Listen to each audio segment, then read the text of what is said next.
De tout temps, l'homme a été fasciné par l'inconnu. Les lieux dits hantés exercent un attrait particulier. Ces endroits nourrissent notre imaginaire. De la prison d'Alcatraz au château d'Édimbourg, ces sites nous attirent et nous effraient. Pourquoi sommes-nous si captivés par ces lieux? Est-ce le frisson de l'inconnu ou le désir de percer les mystères? Ces lieux nous confrontent à nos peurs et croyances.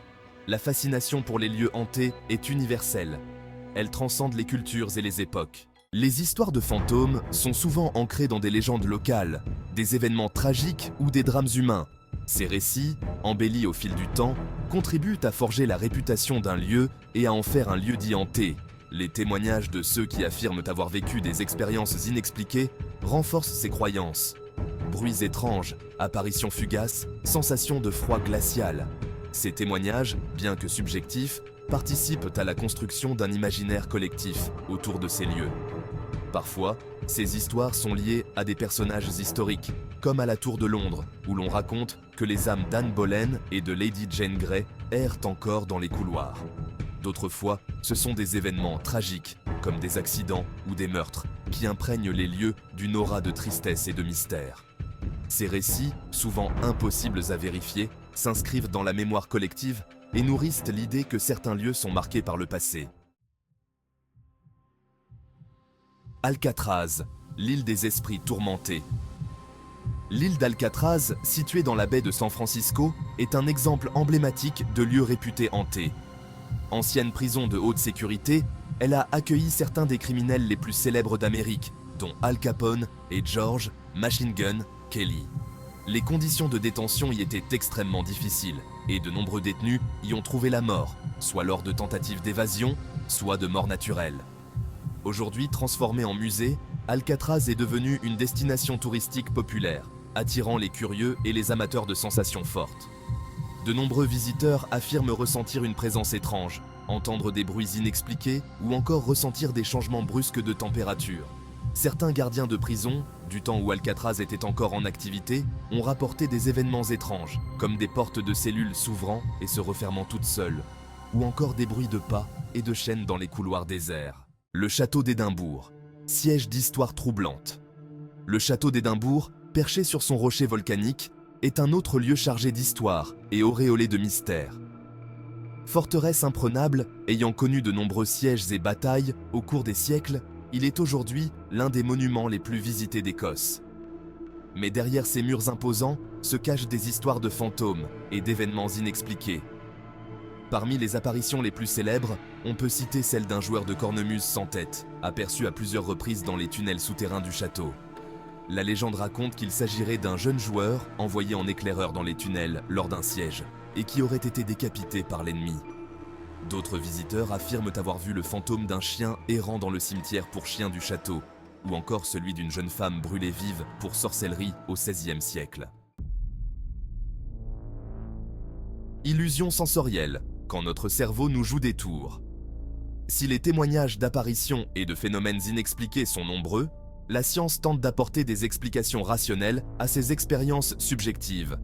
Notre cerveau, confronté à des situations inhabituelles ou à des environnements particuliers, peut nous jouer des tours et nous faire percevoir des choses qui n'existent pas. Les illusions sensorielles, comme les hallucinations auditives ou visuelles, peuvent être provoquées par la fatigue, le stress, l'obscurité ou encore par la suggestion. Dans un lieu sombre et silencieux, notre cerveau, en manque de repères sensoriels, peut interpréter un bruit anodin comme un murmure fantomatique ou une variation de lumière comme une apparition. De plus, la suggestion et l'autosuggestion jouent un rôle important dans la perception de phénomènes paranormaux. Si l'on s'attend à voir un fantôme dans un lieu réputé hanté, on sera plus enclin à interpréter un son ou une image de manière irrationnelle.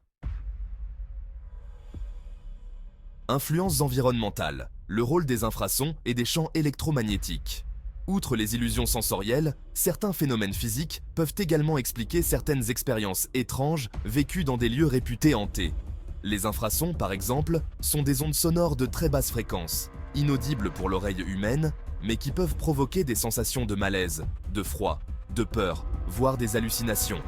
Ces infrasons peuvent être générés par des phénomènes naturels, comme le vent s'engouffrant dans des couloirs étroits, ou encore par des équipements mécaniques.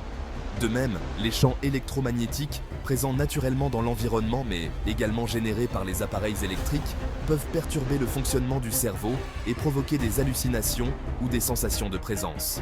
Des études ont montré que l'exposition à des champs électromagnétiques intenses pouvait provoquer des sensations de vertige, de nausée et même des hallucinations visuelles et auditives. La culture populaire, cinéma, littérature et le renforcement des mythes. La culture populaire joue un rôle indéniable dans la fascination pour les lieux hantés. Films d'horreur, romans fantastiques, émissions de télévision consacrées au paranormal, tous contribuent à entretenir le mythe et à nourrir notre imaginaire. Ces œuvres de fiction, en mettant en scène des lieux hantés et des personnages confrontés au surnaturel, façonnent notre perception du paranormal et influencent notre manière d'appréhender ces endroits. Le cinéma, en particulier, avec son pouvoir immersif, parvient à créer des atmosphères angoissantes et à nous faire vivre des expériences sensorielles troublantes. Des films comme Shining, L'Exorciste ou encore Conjuring ont marqué l'inconscient collectif et ont contribué à associer certains lieux, comme les hôtels, les asiles psychiatriques ou encore les maisons isolées, à des images de terreur et de surnaturel. Le poids de l'histoire, l'impact des événements tragiques. Les lieux réputés hantés sont souvent des endroits chargés d'histoire, marqués par des événements tragiques ou des drames humains. Ces événements, qu'il s'agisse de guerres, de massacres, d'épidémies ou encore de crimes, laissent une empreinte indélébile sur les lieux et imprègnent les murs d'une aura de tristesse et de mystère. La mémoire de ces événements, transmise de génération en génération, contribue à forger la réputation d'un lieu et à en faire un lieu dit hanté. Ces lieux, témoins silencieux du passé, nous renvoient à notre propre mortalité et à la fragilité de l'existence humaine. Ils nous rappellent que la mort fait partie intégrante de la vie et que nous ne sommes que de passage sur cette terre. Face à ces vestiges du passé, nous ressentons un mélange d'admiration, de fascination et de crainte, un sentiment étrange et difficile à décrire. Fascination pour l'inconnu, notre besoin de croire au surnaturel. La fascination pour les lieux hantés et les phénomènes paranormaux s'explique en partie par notre besoin inné de croire en quelque chose qui nous dépasse, en une réalité qui échappe à notre compréhension rationnelle. Face à l'inconnu, à la mort et au mystère de l'au-delà, l'homme a toujours cherché des réponses, des explications, des moyens de donner un sens à l'inexplicable. La croyance en l'existence d'une vie après la mort, en la possibilité que les esprits des défunts puissent errer parmi nous, est une constante dans de nombreuses cultures et à travers les époques. Cette croyance nous rassure, nous permet d'envisager la mort non pas comme une fin, mais comme un passage vers un autre état d'existence. Elle nous offre également l'espoir de pouvoir un jour retrouver ceux que nous avons aimés et perdus. Les lieux hantés, au-delà de leur aspect mystérieux et fascinant, peuvent être considérés comme des miroirs de notre passé et de nos peurs les plus profondes. Ils nous renvoient à notre propre histoire, à nos erreurs, à nos drames, à notre rapport à la mort et à l'inconnu. Ces lieux nous confrontent à nos propres démons intérieurs, à nos angoisses les plus primitives, à notre peur de l'obscurité, de la solitude, de la folie, de la mort. En explorant ces lieux chargés d'histoire et de mystère, en écoutant les récits de ceux qui affirment avoir été témoins de phénomènes paranormaux, nous en apprenons autant sur nous-mêmes que sur le surnaturel.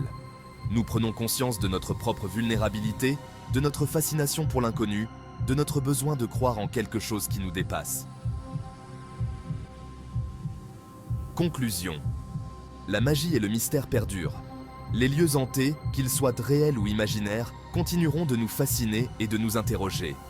Ils sont le reflet de notre besoin de croire en l'extraordinaire, de repousser les limites de notre compréhension, de trouver un sens à l'inexplicable. Que l'on y croit ou non, ces lieux nous rappellent que le monde est plein de mystères et que l'esprit humain est capable d'imaginer des choses que la raison ne peut expliquer.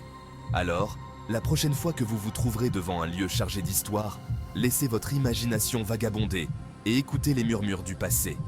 Qui sait quels secrets et quelles légendes se cachent derrière ces murs anciens ? La magie et le mystère des lieux hantés perdurent, nourrissant notre imaginaire et nous rappelant que la réalité est parfois plus étrange que la fiction.